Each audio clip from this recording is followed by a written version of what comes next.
Thank you all for being here. Speaking of being replaced by robots, journalists being replaced by robots, I hope that doesn't happen because I am a journalist. And soon perhaps this presentation will be how to deal with the robots and not the press. So thank you all for being here today, and thank you Startup Iceland for inviting me to speak. I just want to first start by introducing myself a little bit. And so I'm a senior editor and writer at TechEU, and that's a digital publication covering the startup industry in depth in Europe. And before that, I was an editor at Venture Village, which is a publication covering the Berlin startup scene. And before that, I was a writer at BetaKit, which is a publication from Canada covering a similar space. And so today, I want to talk to you a little bit about how entrepreneurs and startups can engage with the press, because it seems to be a topic that comes up quite often, and I talk about it with other journalists and other PR people and other entrepreneurs as well. And so from my experience and also from these conversations, I kind of want to share some insights that I've gleaned from this. And so first, I think it's really important to think about why you want press. And as a startup, if it's because you want to get into the New York Times or if you want to get into TechCrunch, then I don't really think that's a good answer, because that doesn't really help that much. Because press coverage can be really important for, well, not important, but it can definitely help in areas such as user acquisition and creating brand awareness. It could also help with attracting funding, or attracting hires or talent. And so I think it's really important to just think about this before you approach any journalists at all, because this can definitely help you kind of hone in your strategy and really achieve your overall goals. So next up is kind of like, I want to talk about what's inside our mind and what is kind of like, what's it like to be on our side of the table. Hopefully this will give you some insight on what we're looking for. But you have to bear in mind that this kind of varies from editor to editor and also varies from writer to writer. So first, you have to understand that we get a lot of communications from a variety of channels. And this can be anything from email press releases or Facebook or Twitter or LinkedIn messages or in person. And our job is to kind of sift through all of this information and find the needle in a haystack. Ultimately, we're searching for something that will be interesting or kind of pique the curiosity of our readers. So this could be anything, but there's no rules, and which leads me to the next question. How do you become the needle in a haystack? And the bad news is that I don't have actually an answer to that, and no one else has an answer to that, because there's no right way to kind of garner press. There's no kind of tactic that you can use that will guarantee you 100% that you will always gain press media attention. But the good news is that there are some guidelines that you can actually kind of keep in mind when you are approaching the press that might be able to increase your chances in gaining press attention or getting your email read. And so that's what I'm going to be highlighting for the rest of the presentation. So first, don't assume that because your product exists that it's newsworthy. I think a lot of times as an entrepreneur, it can be quite easy to fall into the state of mind where you're thinking about, well, you've been building this product for so long, and you think your product is bomb and brilliant and the best thing ever, and of course everyone needs to know about it, right? But when you're approaching the press, I think you need to kind of step outside of that a little bit. And I do get it, because you've been working on it for so long, and you've been kind of putting your blood and sweat and tears into this product, so of course you feel very attached to it. And it's like your baby. And I was talking to my editor-in-chief at Venture Village a couple of weeks ago on this topic, and she made a very great comment on this baby kind of comparison that I want to share with you. She said, the fact that your product exists isn't news. It's great for you and it's your baby, but it's like someone putting an announcement of their baby in the newspaper or posting baby photos on Facebook. Okay, well, yeah, that's good, and what, right?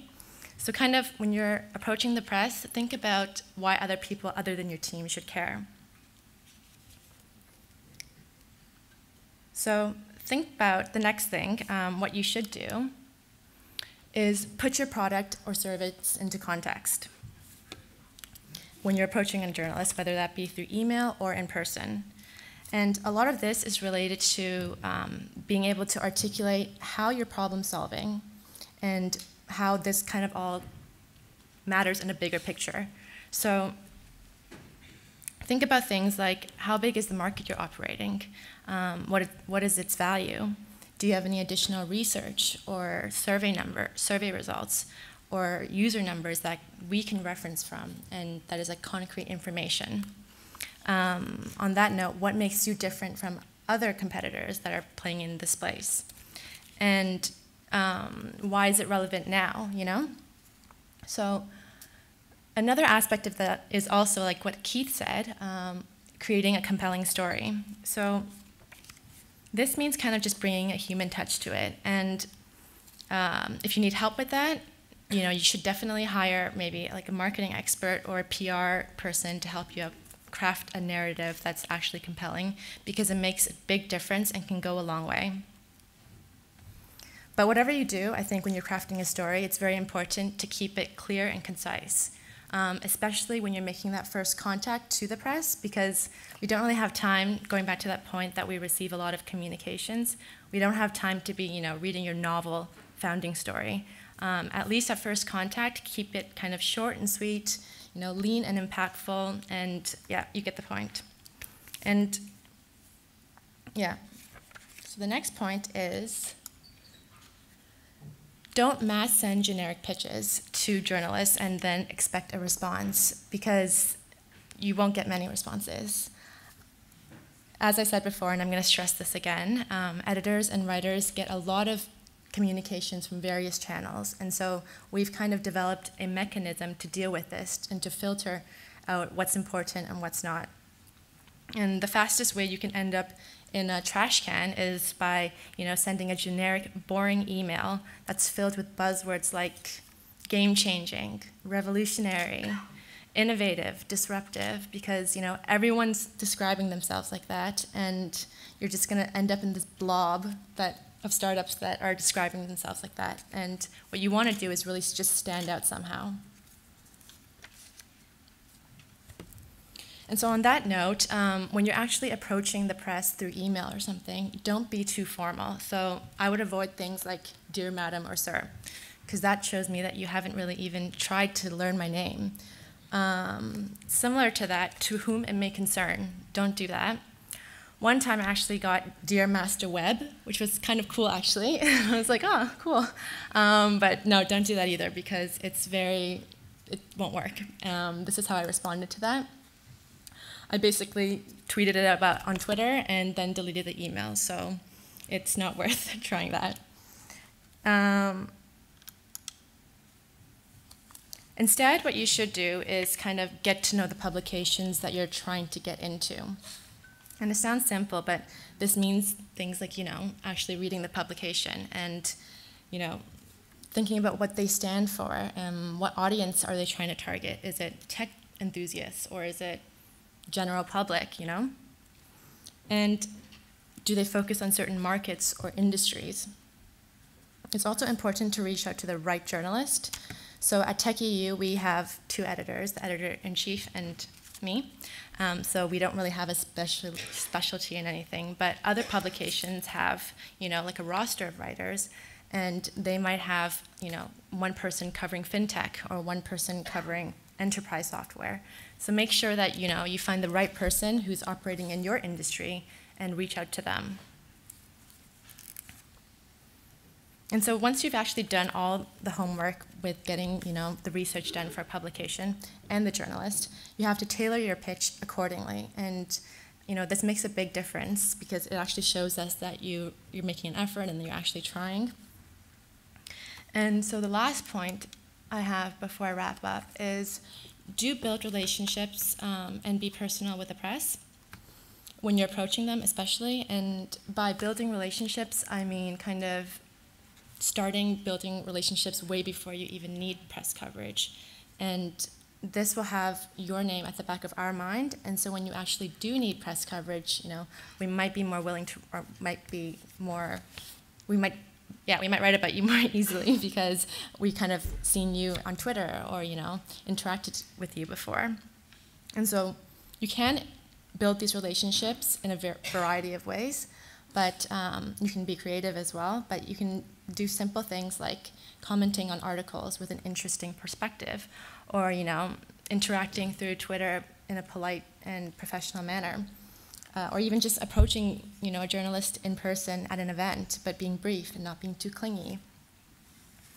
So, yeah, and the other aspect of this, in terms of working a personal connection, what I mean is by when you're actually writing an email. So, when you're actually writing an email, if we've met at an event before, say that. Be like, hey, Charmaine, I met you at blah, blah, blah event, and this and this and this. Or, hey, Charmaine, I read your article about XX whatever, and then go on about your company. And already that kind of shows me that you've done some of your research and you're trying to make an extra effort to be personal and not a robot. And it can make a big difference. So to sum up, remember that there's no really right way to approach the press, and there's no right way, and there's also just no guarantee that you will garner press coverage.